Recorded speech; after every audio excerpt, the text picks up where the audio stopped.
Sawadee Kap. Hello and welcome to Daily Wisdom, Walking the Path with the Buddha. Today we're going to be doing Breathing Mindfulness Meditation as a group.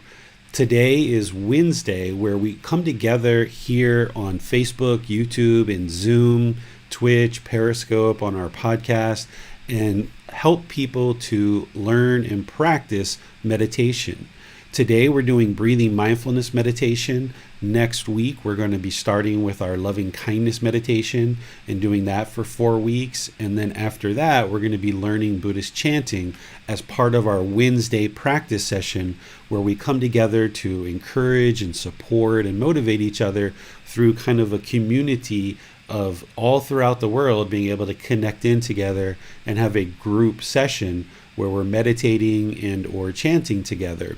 So I'd like to welcome you wherever you're seeing this or hearing this on our various platforms that we distribute out to, and welcome you to learning and practicing the teachings of Gotama Buddha.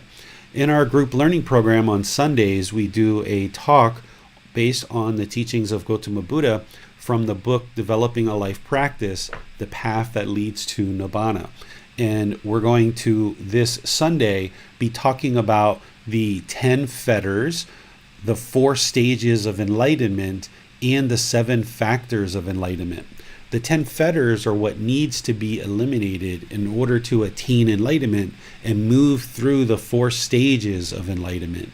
And then the 7 factors of enlightenment are 7 practices that need to be in place to help fine-tune and kind of optimize the mind as you're progressing on this path to awakening to this enlightened mental state, where the mind's peaceful, calm, serene, and content with joy.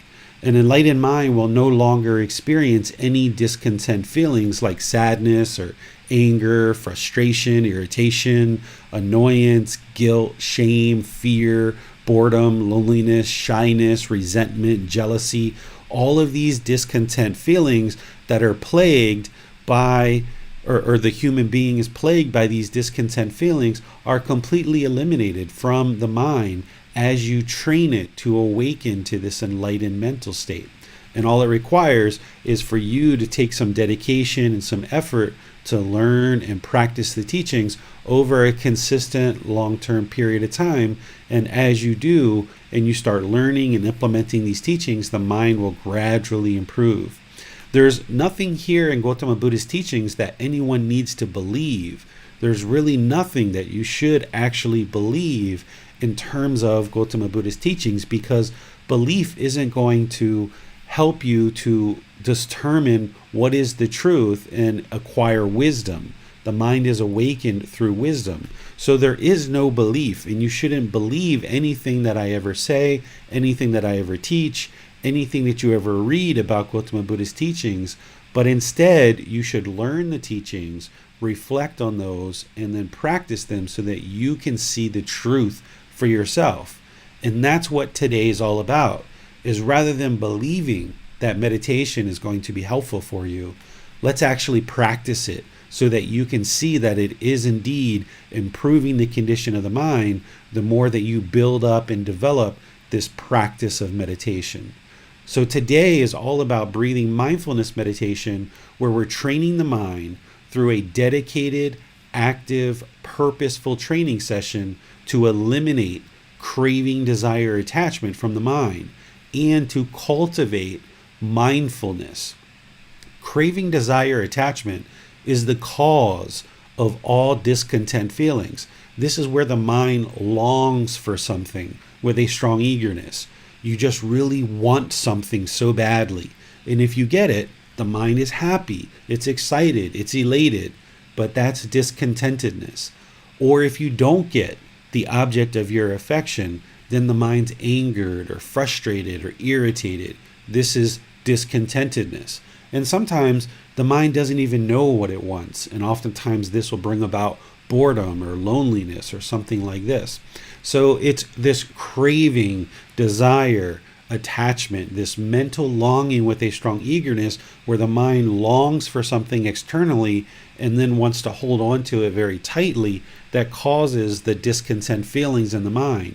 So what we're doing in breathing mindfulness meditation is training the mind to focus on the breath and let go. Let go, or the Buddha called it cutting off the thoughts and bringing the mind to the breath, where now you gain more and more control over the mind, that it's no longer yearning or longing for this satisfaction, and it's no longer attempting to have this craving, desire, attachment for these external things and trying to pull things in and hold them very closely. Because as I mentioned, if the mind gets what it wants, it gets excited and it gets happy and elated. But if it doesn't get it, then it's going to be angry or frustrated and irritated. And since you can't always get everything you want because of impermanence, that means if you long for these pleasant feelings, then at some point you're going to also experience these painful feelings. So breathing mindfulness meditation is training the mind to eliminate this mental longing with a strong eagerness and allowing it to reside peaceful, calm, serene, and content with joy, focused on the breath, training it to let go, let go. And in breathing mindfulness meditation, you're also cultivating this mindfulness or awareness of mind. Because as you're focused on the breath, if the mind wanders, or as it wanders to the past or the future, or it has various thoughts, ideas, and perceptions, you're going to be aware of that. The mind is going to get more and more awareness of this mind kind of longing in different directions. And when you do, you're going to cut that off, let it go, and bring the mind back to the breath. And over multiple sessions, through eliminating this craving, desire, attachment, and cultivating this awareness of mind or mindfulness, the mind starts to reside more and more in the present moment, because the breath is the present moment. And what you need to do is train the mind through this practice of breathing mindfulness meditation to see all of these external things as impermanent. All these external things that the mind is longing for are all impermanent. They're constantly changing. They're not permanent. But the mind wants them to be permanent. This is why when someone dies, for example, that's close to you, the mind might become sad or have grief or sorrow. You know at a certain level that everybody needs to die. That's just, there's no way around that. We all have to die. So at an intellectual level, you understand that everyone has to die. But when somebody does die that's close to you, the mind has this longing and strong eagerness for permanence. It wants things to be permanent. And when things aren't permanent, the mind causes itself to be discontent. You're driving down the road, you have this lane of traffic, and somebody comes and cuts you off. The mind was craving permanence. We're not talking about whether the person was right or wrong and how close they were to cutting you off, but the fact is that the mind craves this permanence, where you have this clear line of road where you can drive, and now when somebody cuts you off, the mind doesn't like that because it's craving permanence. Or if you have a certain cell phone or computer or some pen or some object that you use frequently, and now you lose it, or someone steals it, or it breaks, then the mind becomes discontent, because the mind is craving permanence. It has this mental longing with a strong eagerness for this external thing to be permanent. So all of these situations and many more are all creating in the mind this discontentedness, because the same core problem of craving, desire, attachment is that mental longing with strong eagerness that is causing the mind to be discontent, whether it's somebody who dies, whether it's someone cuts you off in traffic, whether it's you lose or misplace, or your phone breaks. The cause, the underlying cause that is causing the discontentedness in the mind is exactly the same. It's craving, desire, attachment. So this particular meditation is going to slowly, gradually train the mind to see all of these external things as impermanent. And when the mind awakens and it gets this wisdom to understand that all these things are impermanent, not only these external things, but even when somebody talks to you, you're going to have some people agree with you and some people who disagree with you, because it's not possible for 100% of the people 100% of the time to agree with you. That's not possible.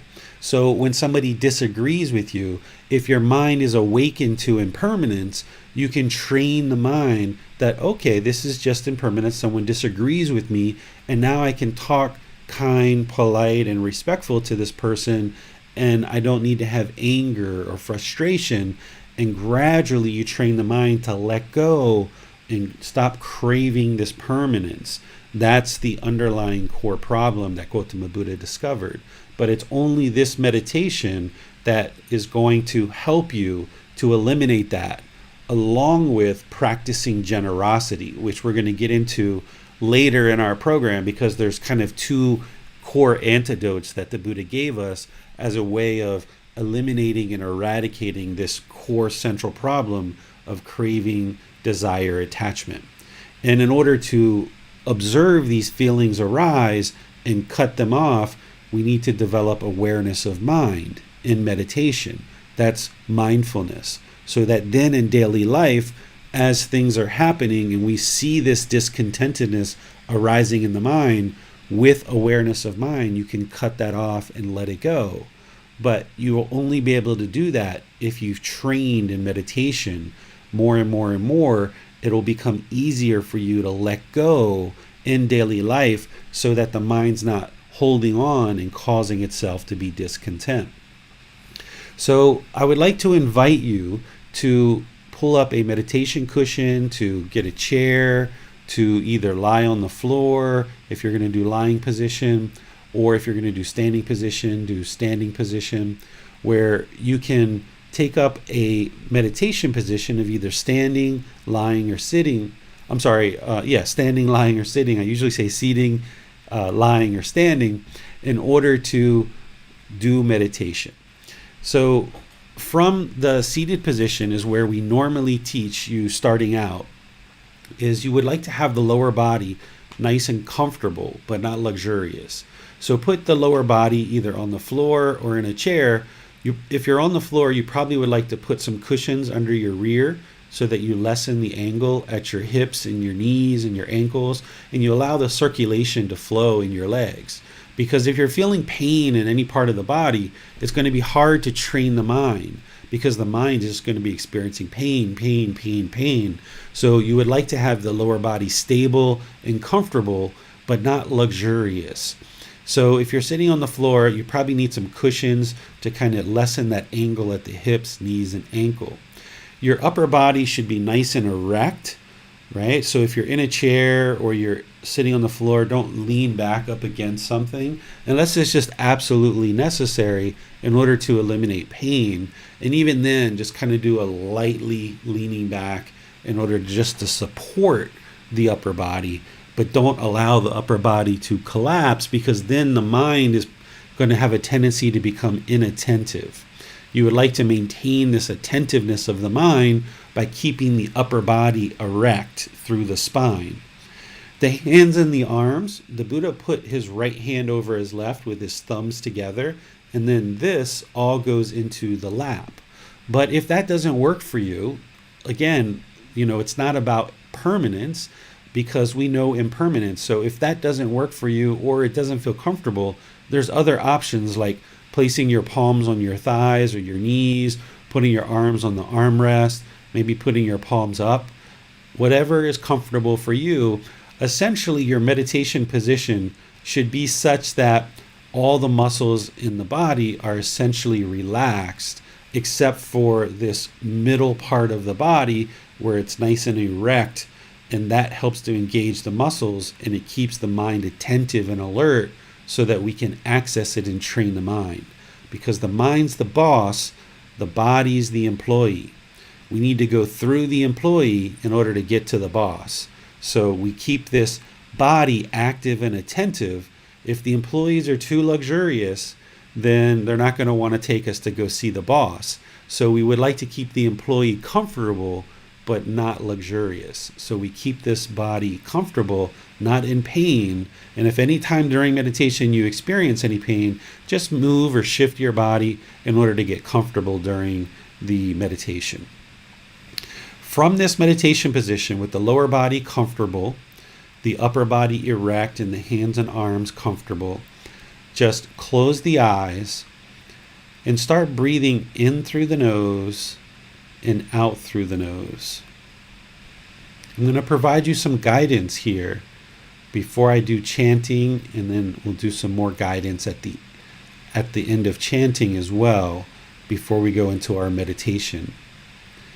So just start breathing in through the nose and out through the nose with your eyes closed. Breathing in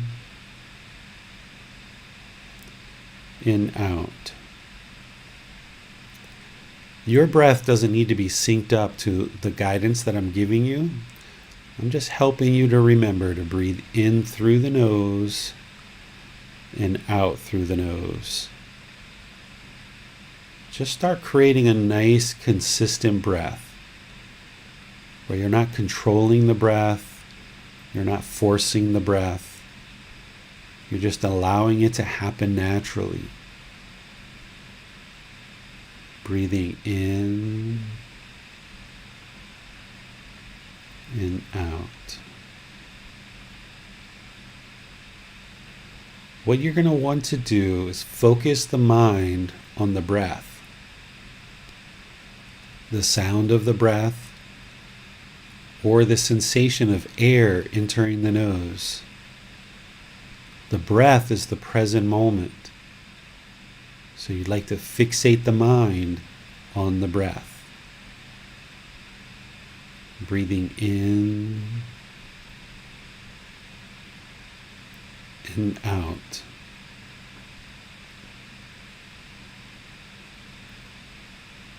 Breathing in and out. You just stay here for a moment while I'll do some chanting. And those of you guys that know this chanting, you're welcome to chant along together. And then I'll be back with some more guidance.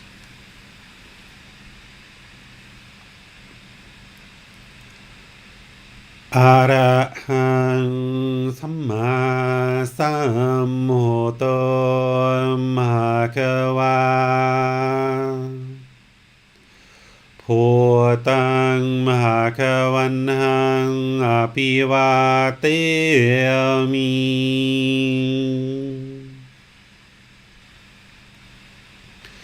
Savakhato Bhagavata Tammo Dhammang Namasami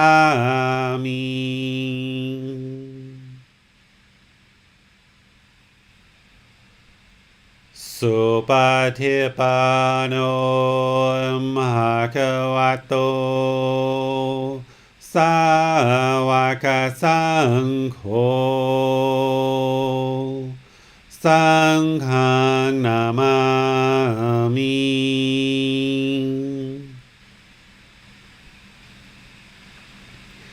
Namo Tassa Bhagavato Arahato Samma Sambuddhassa Namo Tassa Bhagavato Arahato Samma Sambuddhassa Namo Tassa Bhagavato Arahato Samma Sambuddhassa Iti piso Bhagava Arahang Samma Sambuddho Vicca จารนังสัมหุโนสคาโตโรกาวิโต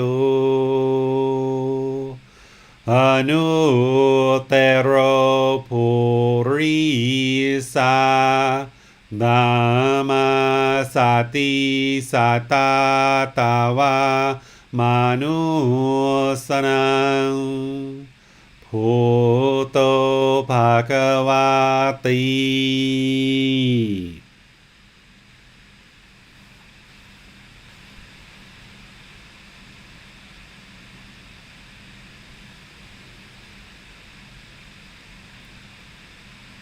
Should be breathing in through the nose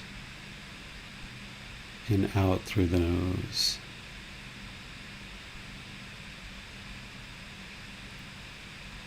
Breathing in and out.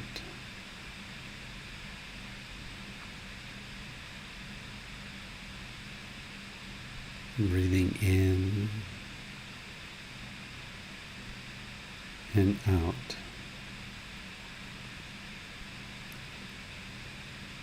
As you notice that the mind has wandered to the past or to the future, just cut that off and let it go. You haven't done anything wrong. No need to feel guilty or shameful. You haven't failed at meditation. It's just the unenlightened mind doing what it does. It's longing for the past or longing for the future. So cut that off, let it go, and bring the mind back to the breath, the present moment. Breathing in and out.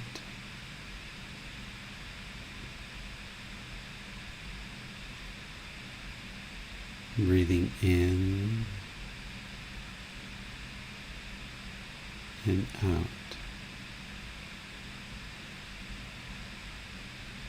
As there's various thoughts, ideas, or perceptions that come into the mind, you don't need to label them, you don't need to judge them, you don't need to figure out where they're coming from. No need to feel guilty or shameful. You haven't done anything wrong. It's just the unenlightened mind having craving, longing with a strong eagerness. It doesn't want to stay in the present moment. So you just cut off those thoughts, let them go, and bring the mind back to the breath, the present moment. Breathing in and out.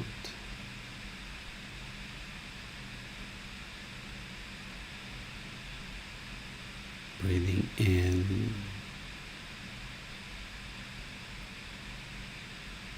and out.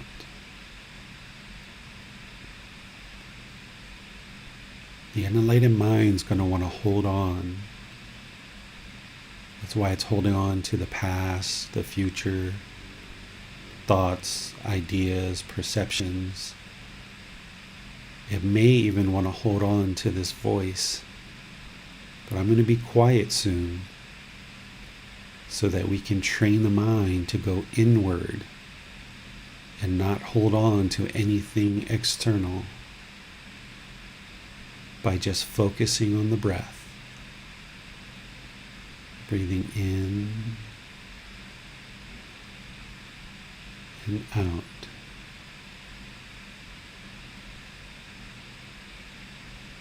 Breathing in and out. All this external stuff is all impermanent. The thoughts are impermanent. The sensations in the body are impermanent. The feelings are impermanent. Whatever the condition of the mind, it's impermanent. It can be improved through training the mind to focus on the breath. Breathing in and out.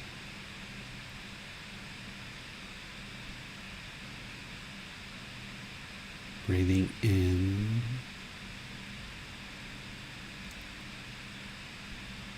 and out.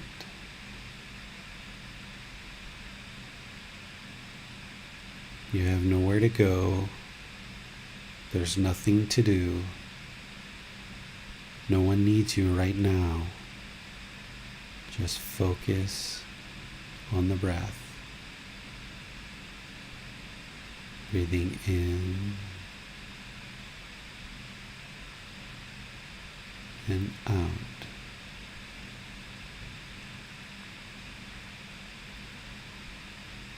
Breathing in and out.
อะระหังสัมมาสัมพุทโธภะคะวาพุทธังภะคะวันหังอภิวาเทมิ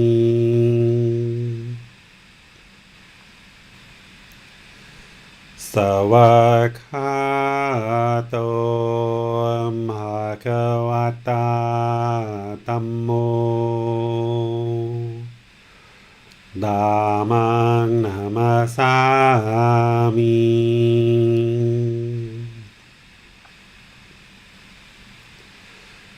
สุปฏิปันโนภะคะวะโต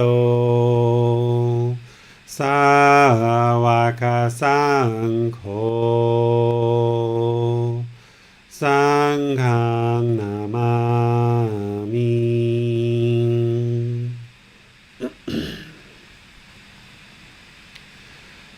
นะโมตัสสะภะคะวะโตอะระหะโตสัมมาสัมพุทธัสสะนะโมตัสสะภะคะวะโตอะระหะโตสัมมาสัมพุทธัสสะนะโมตัสสะภะคะวะโตอะระหะโตสัมมาสัมพุทธัสสะอิติปิโสภะคะวะอะระหังสัมมาสัมพุทโธวิจาจารณังสัมมุโนสัคขะโตโรกาวิตุอนุเตโรภูริสานามาสติสัตตาตาวามานุสนังพุทโธภะคะวาติ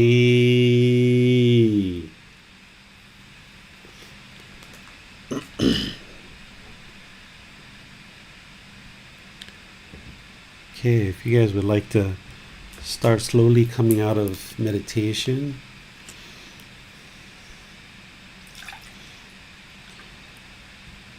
What we did today is breathing mindfulness meditation.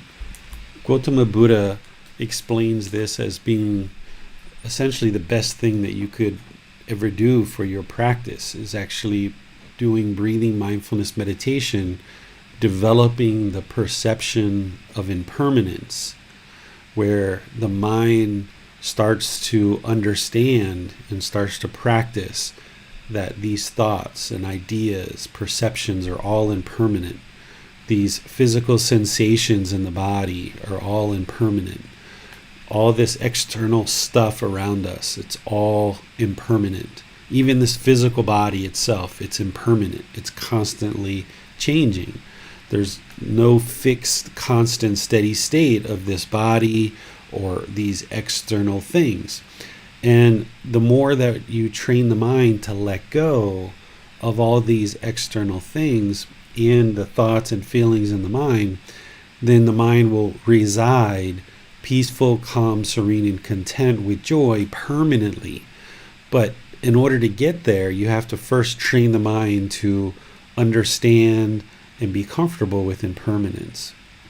So if you're interested in moving to this enlightened mind, you should be meditating daily, once, twice, 3 times a day.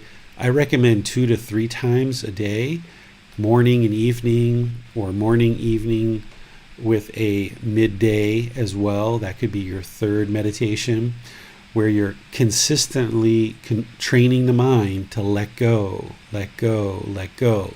Cut off these thoughts, let them go.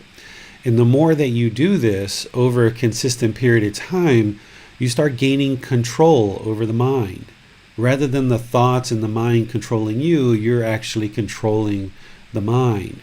So that now in daily life, when discontentedness arises, sadness, anger, frustration, guilt, shame, fear, boredom, loneliness, jealousy, any of these discontent feelings arise, if you've done the work each day over a consistent period of time, then you can readily cut off those feelings and let them go, because you've trained the mind to do that over a course of many meditation sessions. And by you doing that, where you're training the mind in meditation and then actively cutting off these discontent feelings in daily life, eventually, as you learn and practice these teachings, you get to the point where these discontent feelings, they don't even arise. Anger will never arise in the mind. Frustration, irritation, annoyance, guilt, shame, fear, boredom, loneliness, jealousy, resentment. You'll have trained the mind so well that these discontent feelings won't arise. But it's going to take some time. And what happens is, if your emotions and your feelings are really strong and really heightened, then over time, what you'll see as you train in these teachings and you train the mind, they will soften and soften and soften and soften, where you'll experience less and less and less discontentedness till, as I mentioned, eventually these discontent feelings, they won't even arise, because you have such control over the mind, and the mind is residing in the present moment, that it's no longer during meditation or outside of meditation, it's no longer experiencing any discontent feelings whatsoever. But it takes your dedication and work to get there. So I would like to open things up to any questions that you guys might have about breathing mindfulness meditation, or anything that we've been teaching so far in this program, or where we're headed in this program in terms of what we're planning to teach in the future. We have moderators James and Bassam, who are going to be getting the questions from Facebook, YouTube, and Zoom, and make sure those get brought into the class and answered during the class. So you can just type your question into the comment section, and they will be sure to see those either in Facebook, YouTube, or Zoom. And if you're in Zoom, you can electronically raise your hand and ask any questions directly if you like. So I'll just turn things over to all of you to ask any questions about your meditation practice, or any aspect of your practice that you're needing help or seeking guidance on at this point. I have a question to start us off, David. Given that meditation is a way to experientially understand the three universal truths, is this understanding anything that we should be consciously looking for in our meditation, or does it tend to manifest itself as we meditate? Yeah, so this first universal truth of impermanence, Gotama Buddha explains in his teachings that you need to develop the perception of impermanence. Essentially what he's saying is, you need to soak impermanence into the mind and develop it in the mind, where you just understand all this conditioned things, these external things, these conditioned thoughts, they're all impermanent. And you need to soak that into the mind very deeply. And it takes time to do that. So he talks about not only breathing mindfulness meditation and focusing on the breath and all these things, but he talks about developing the perception of impermanence. One of the ways that you can do that, and I don't suggest you do this every session, but one of the ways that you can do this is, as you're in meditation and a bodily sensation, for example, arises, like you get a little piece of dust on your skin, or some little tickling, itching sensation arises in the body, you can just focus on the breath and just repeat over and over, impermanent, impermanent, impermanent, impermanent. And then what you'll notice is that bodily sensation will subside over time, or that little tickling sensation because of a piece of dust that lands on your skin, or some thought that enters into the mind. you can just say impermanent, impermanent, impermanent. Or when you're walking down the street and you're walking on the sidewalk and you see a crack in the sidewalk, impermanence. You're walking down the street, you see a fence, that one section of it is painted, very pristine, brand new paint. Another section is old and deteriorated.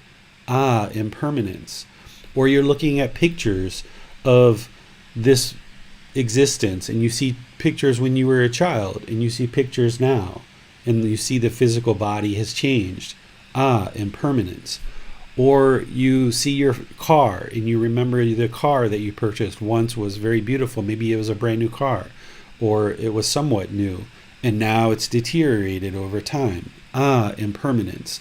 Your child comes home with good grades. The next time they come home, they're not so good. Impermanence, right? You can start identifying impermanence in your meditation, and you can identify it outside of meditation and just soak it into the mind so deeply. But you shouldn't do this in your meditation all the time, because you need to focus the mind on the breath and letting go of thoughts and cutting thoughts. But if for a week or 2 or 3, it helps you to develop that perception of impermanence, to just repeat impermanence every time a thought arises or a bodily sensation happens, you can do that. And that will help you to identify impermanence in the physical body, in the thoughts, and in the environment around you, so that you can see that it's truth. That's why we call it a universal truth. But you need to see it as truth, and you need to see the wisdom yourself. You need to independently verify the teachings of impermanence. Then, in terms of discontentedness, the second universal truth, those painful feelings, pleasant feelings, and feelings that are neither painful nor pleasant. So that anger, sadness, frustration, irritation, guilt, shame, fear, all of that stuff. The happiness, excitement, elation, pleasant feelings. Or that boredom, loneliness, jealousy, whatever you consider to be neither painful nor pleasant. Something like shyness. When these feelings arise in you or in other people, you can identify the craving, and you can see it. There's usually more than one, and you can confirm for yourself that all discontentedness arises because of craving, desire, attachment, this mental longing with a strong eagerness. You can even do this with other beings like dogs, right? If you're walking down the street and everything's really quiet, and then all of a sudden a dog starts barking, well, that's impermanence, right? Because first it was quiet, now the dog's barking. Well, why is the dog barking? Because their mind is discontent, right? They're angry, right? Or they're frustrated, they're irritated. They're discontent. Why? Because their mind's craving permanence. They didn't want anybody walking in front of their yard. They didn't want anybody around their house. Their mind is craving this permanence where only them and their owners, for example, are in that particular area. So their mind becomes discontent and So you can see it in dogs, you can see it in human beings, you can see it in your own mind, where you can see, discontentedness, the mind's craving permanence. And even when you get happy or excited or elated, if that's feelings that you're having still, when that happens, you can identify why it happened through something that you were craving or you were desiring, you were attached to, some mental longing and a strong eagerness that you had. There's that happiness, there's that excitement, there's that elation, because you got what you wanted. And then in this situation, you didn't get what you wanted, and now the mind is sad or angered or frustrated. Or you experience this boredom or loneliness because maybe your mind is craving to be around people, and now when people aren't around, you're feeling lonely. So you can identify this discontentedness and see the truth of the Four Noble Truths yourself independently. If you understand intellectually what these universal truths are, like impermanence and discontentedness, you can go out and independently prove that for yourself so that you gain wisdom through that's practice. That's your practice, not just in meditation, but outside. You need to walk around and observe these teachings because they're the natural laws of existence.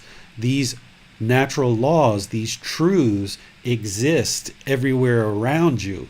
So you can independently prove that these teachings are true and gain that wisdom. And likewise, with the third universal truth of non-self, the more that you understand what non-self is, it's how the mind really doesn't have a permanent self. But the unenlightened mind thinks that there is a permanent self. The unenlightened mind falsely identifies this physical body and this mind as being a self. This is the self-identity or the self-image. And the unenlightened mind falsely identifies this body and mind as being the self.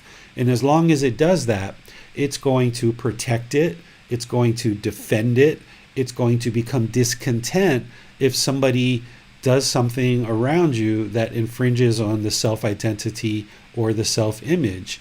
And you're not going to be able to just relax and be peaceful because you're always going to have this fear or this interest, this desire, this wanting to protect the self from any kind of infringement from people around you.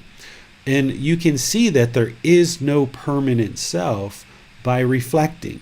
You can sit in a chair, you can sit at a park, you can think about your life when you were a child, when you were adolescent, when you were early adulthood, and now, and you can see how your image and your identity of who you think you are has been constantly changing. It hasn't remained the same. But yet the mind thinks there's a permanent self. The unenlightened mind thinks there's a permanent self, and this is causing it to be fearful in certain situations. It's causing it to be frustrated and irritated in certain situations because there's this protection of the self-image and the self-identity. So identifying these teachings as being truth is one thing, and then practicing it is the next thing. So that when impermanence comes, you identify it as impermanence rather than doing the opposite, which is craving permanence and allowing the mind to become discontent. So you've got to identify all these things in your natural environment around you and then practice where when you see impermanence, just know that that's impermanence rather than trying to crave permanence. Or when you see discontentedness, identify the craving, desire, attachments that are causing it. Or when you see that your mind is getting discontent because somebody's commenting on your self-image or your identity, or you feel that is infringed upon, and you see the ego starting to rise because of that, and there's some arrogance that comes in, identify that as, that's the self. I need to let that go, or else I'm just going to be discontent anytime I face one of these situations. So this is how you soak the teachings into the mind gradually over time. So the meditation practice is what we do on a normal daily basis as a way of consistently training the mind. But you also need to go out into the world. You also need to sit and reflect. You also need to observe these teachings in daily life so that the mind becomes more and more comfortable, more and more accustomed to practicing the teachings, understanding these natural laws of existence so that the mind no longer becomes discontent and uncomfortable. Because it's very uncomfortable to live in a world that you don't understand, right? That's why the mind becomes discontent, because the unenlightened mind doesn't understand all these natural laws. And it's very uncomfortable. The mind sometimes feels miserable. It sometimes feels very sorrowful, lots of displeasure.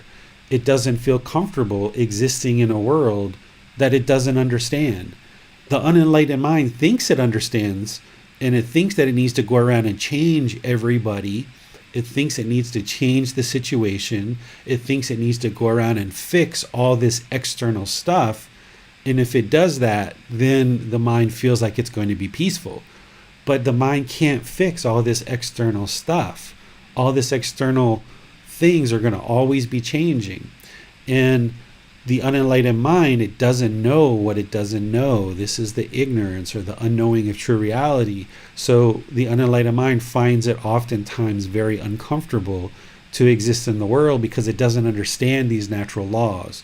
So the only way to get the mind to understand these natural laws is to soak it in by going around and observing it in the world more and more and more and more and more. And even you do that over the course of a week or two, that's not going to eliminate the discontentedness. You've got to consistently chip away at this and constantly observe these universal truths, the Four Noble Truths. You need to constantly be learning and practicing the Eightfold Path. But eventually, as the mind comes into this and these teachings soak in more and more, it becomes first nature, where you're just able to operate through these natural laws without even thinking about it. So it seems it's quite important that in cultivating our right view that we're understanding through our meditations, outside of our meditation, and also practicing the teachings. It seems to just be a constant life practice, essentially. Yeah, that's why I call this book a life practice, because moment by moment by moment by moment, you just got to be practicing the teachings all the time. And at the beginning, it's a bit of a challenge, right? Because you're ramping up. You don't understand what you don't understand. So for the first several months, maybe the first year or two, it's a lot of work, to a lot of effort. You've got to not be complacent and really put effort behind this practice. You've got to have energy to put initiative behind actively learning and practicing. And as you do, and these natural laws become more and more soaked into the mind, now it just becomes first nature, and life becomes so smooth and fluid because you just understand what's happening around you. It's no longer uncomfortable to exist in the world. It's no longer miserable, because when things happen, you know exactly why it happened, right? So when you walk out and you see that scratch on your car, in the past, where you might have gotten angry and frustrated because the mind was craving permanence, had this mental longing and strong eagerness to keep the car permanently looking beautiful, as you learn these teachings and they soak in more and more, and you walk out and you see the scratch, that makes sense. There's impermanence. I guess I'll get that fixed at some point, or whatever you decide to say, or whatever you think. But you know the answer isn't to get angry. That in that situation, there's just no benefit to getting angry ever, right? There's no benefit to the frustration or the guilt or the shame. So the mind gradually starts to awaken through this wisdom, and it realizes more and more that there's no benefit in these discontent feelings. And when they arise, the mind gets better and better at cutting them off and letting them go, because of this training of breathing mindfulness meditation. And as you do, and the mind becomes more and more wise, eventually these feelings never arise in the mind anymore. You just come out and say, oh, okay, a scratch. All right, I guess I'll deal with that at some point. Right now, I don't have the money, or my insurance hasn't kicked in yet, so I'll deal with that at another time. Or whatever you end up doing, you have free will to make whatever decision you're going to make about a certain situation, but the mind will have wisdom enough to know that there's just no benefit in getting angry or frustrated about this situation. It's not going to change anything. Thank you, David. We have a few questions from Zoom, so let's go to Bassam to ask those. Okay. Well, thank you, James. Well, there's a question here from Sarah. She says, what helps against falling briefly asleep during meditation, especially during evening meditation? This is a problem for me. Yeah, some of the best ways to deal with sleepiness during meditation is you can change your position. So if you're normally doing seated meditation and you're dozing off, you can stand up and do change your position. That will help you to stay alert and awake. You can also do walking meditation, which is a challenge for me to teach in this live setting. But there's walking meditation that you can do that I need to make a video at some point to help share how I do walking meditation.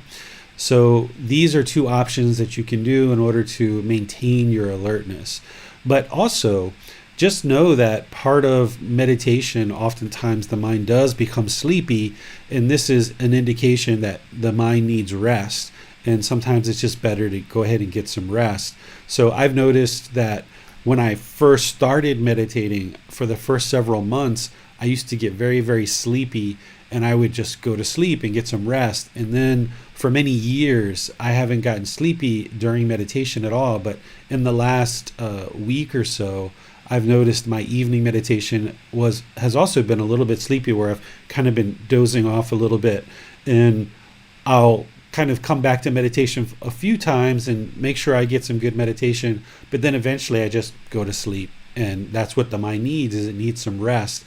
But I can do that because I know at other points in my day I'm meditating and still training the mind. So every single meditation, you're not going to be completely alert and attentive, because that would be permanence. So there's going to be some meditation sessions where the mind does become sleepy, and you can either change to standing or walking, or you can kind of fend it off for a while and get as much meditation as you can, and then eventually just go to sleep, and know that in the morning or afternoon you're going to get some more meditation, and that's okay. That's fine. So that's just part of the impermanent nature of meditation, that sometimes you'll be sleepy and sometimes you won't. Okay, a question from Holly. She says, if during meditation I find that the mind is so busy and I am unsuccessful at cutting off thoughts and focusing on breath, should I just end the session and try again at a later time, or continue to try to cut off the thoughts? You can do it both ways, Holly. You can, so you can do it both ways. That's the short answer. The additional answer that I would share here is that you're going to have some sessions where you're able to cut off thoughts, and some sessions that you won't be able to, right? That's impermanence. That's the impermanent nature of your meditation. As you get closer and closer to enlightenment, then of course your mind's going to come more and more to the present moment, and it'll be really easy to just keep the mind in the present moment and focused on the breath. But as that is happening over multiple months and years, you're going to have this up and down with your meditation. So it's not that when you're meditating and you can't keep the mind focused on the breath, that's not a failure of your meditation, because the goal isn't to eliminate the thoughts. The goal is to train the mind to be able to more actively bring it back and bring it back and bring it back and bring it back. So if during meditation the thought arises and then you notice it 2 minutes, 3 minutes, and then boom, you bring it back. And then it stays there in the present moment for a few seconds, and then at some point it drifts again, and you bring it back and you bring it back and you bring it back. And this is happening constantly throughout your meditation. That's actually good for the mind. I mean, the goal is for the mind to reside in the present moment all the way through the meditation, but that's not going to happen until you're enlightened all the way then, right? So that's a long way from now. So what you're actually doing is you're training to get more and more control over the mind. So it's actually beneficial that as you're there and the mind is wandering to the past, to the future, all these thoughts and ideas are coming in, that you just keep bringing it back and bringing it back and bringing it back and bringing it back. So you're training the mind to let go and come back and come back and come back, and that's beneficial for the mind. So you can stay in meditation 10, 15, 20, 30 minutes and keep doing that over and over and over and over and over again, and that will actually be beneficial for the mind. That subsequent meditations will be a little bit easier in daily life. When discontentedness arises, it'll be easier because you kind of went through that struggle. You didn't shrink back from the struggle. You stayed there in your meditation and you constantly brought it back to the breath. But you can also at certain times decide, okay, this is enough. My mind's been pretty active and I feel like I got a really good training session, whether that's 10, 20, 30, 50 minutes, an hour, what have you, that you realize like, okay, wow, I've done this a lot. My mind's kind of overburdened at this point. let me just stop here and then I'll do meditation again at another point. So you're never going to, while you're making your way to enlightenment, have the same meditation every single session. You might go a week or 2 or 3 where things are really still, really quiet. You're able to focus on the present moment and your meditation in the mind is pretty calm. But then you can have chatter start to come back in. So there's not this like consistent progression to enlightenment like this. It's more like, this really busy up and down. And you have these periods of, okay, there's 3 weeks or 4 weeks or even a couple of days of stillness, but then the mind's going to do this again. And that's just how the mind works. So don't see the busyness in the mind as a failure or being unsuccessful, because you're training the mind in that situation so that you can gain more and more control. So just keep with it, and you can decide whether your mind's overworked or overburdened. Maybe you need to stop and not do meditation for a few hours and then do another session. But that doesn't mean when you come back to the next session that the mind's going to be still, right? Because the mind, it could be still, but it might not be. So it's only by struggling through those times of when the mind isn't still that it's going to make it still. So if every time the mind gets busy, if you stopped meditating and you didn't go through that struggle, then you're not going to get to the stillness. So you've got to push through that by just sticking with it and not shrinking back from the struggle. Okay, another question from Sarah. She says, when I meditate, sometimes my eyeballs start moving in my closed eyes. I have to focus very strongly to relax them and then get distracted. What should I do? Should I ignore it or try to stop it? You can just relax the mind. It's usually the mind that is overactive or busy, and that's going to make the eyes move or the eyelids, or you can have shaking and shuddering in the body. The arms, the feet, the legs can be shaking. Even your upper torso, some people will kind of shake in meditation or spin or things like this. It's from the mind, and it's the mind unraveling, and this is normal. So just stay focused on the breath and stay focused on relaxing the mind. Rather than trying to control the eyes, focus on controlling the mind, and this will bring better control of any kind of physical movements in the body.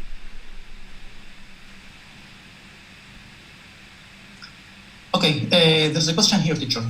Do you think that the mind is affected by fixed times for repeated meditation? I mean that if meditation is being repeated every day at the same time, does this affect the mind?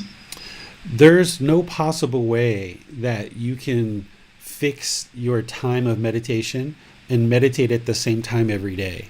It's not possible because of impermanence. So if you said every day at 8 a.m. I'm going to meditate, it's not possible for you to do that. And if you're trying to do that, it means the mind doesn't understand impermanence, that it's trying to fixate on this permanent time and meditating at the same time every day.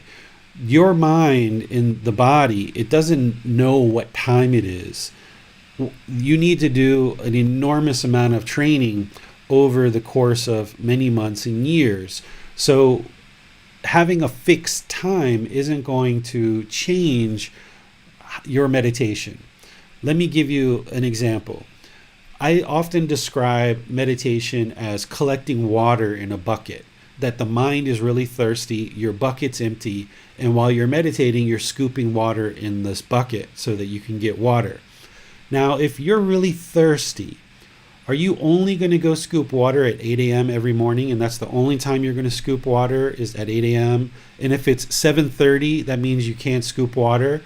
Or if it's 9 a.m., you're not going to scoop water because the water isn't as good at 7:30 as it is at 8 a.m., or it's not as good at 9 a.m. as it is at 8 a.m.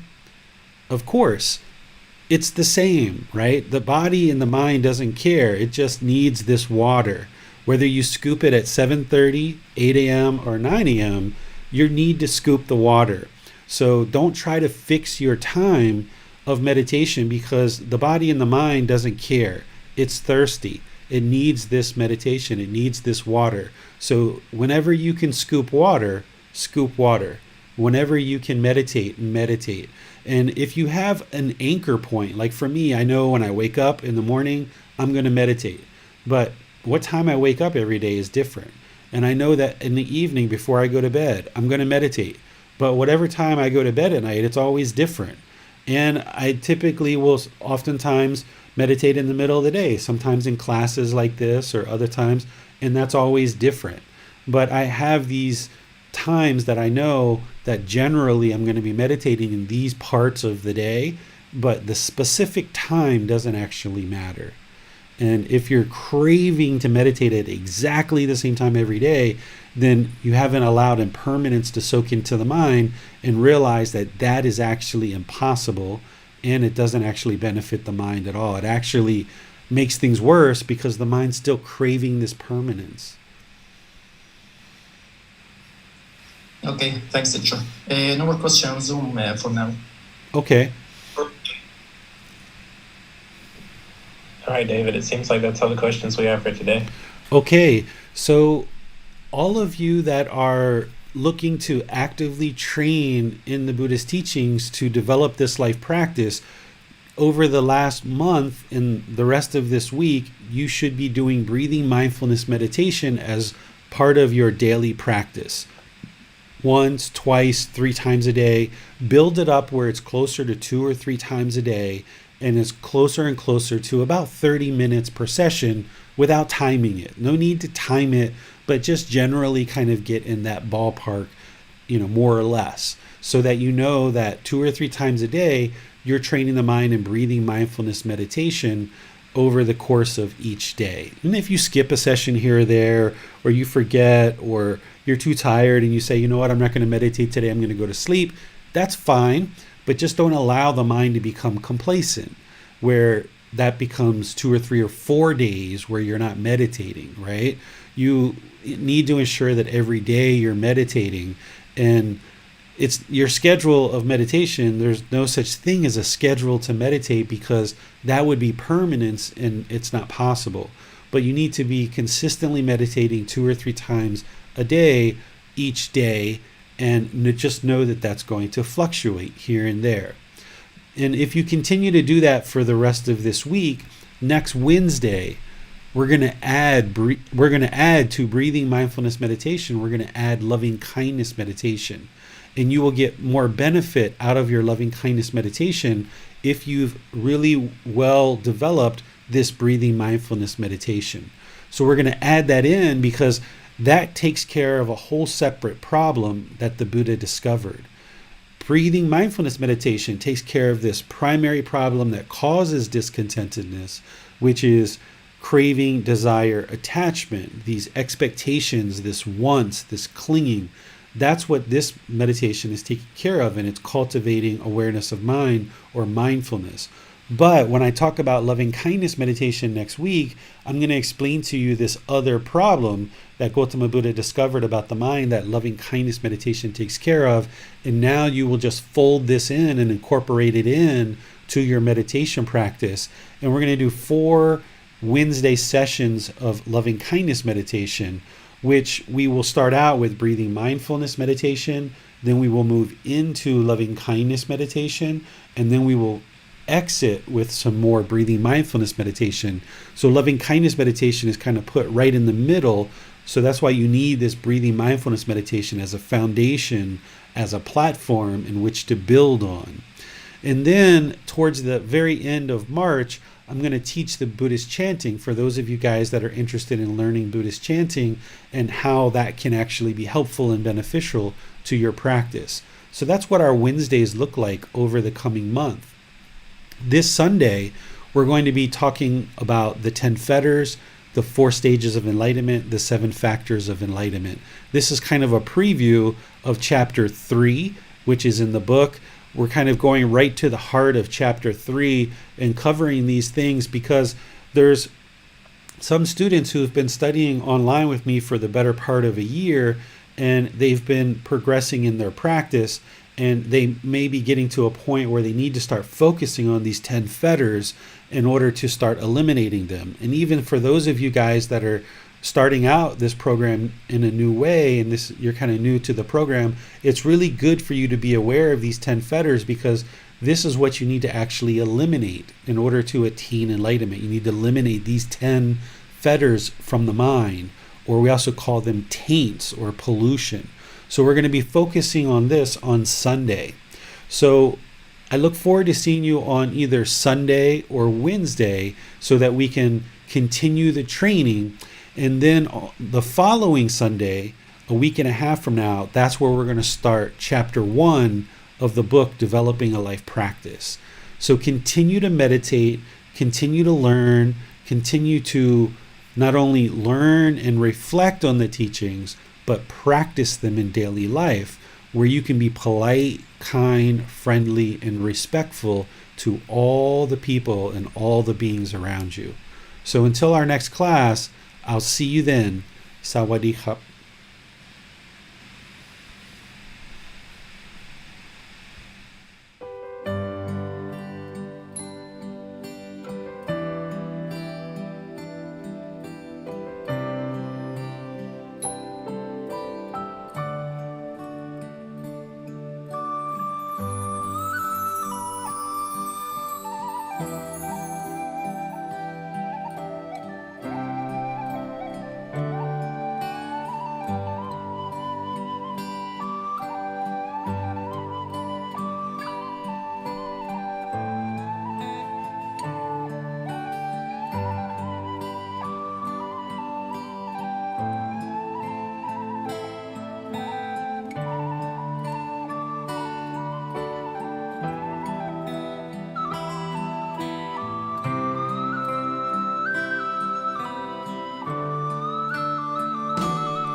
Thank you again for watching. Enjoy your meditation. Look forward to seeing you online and answering any questions that you might have. Thank you so much.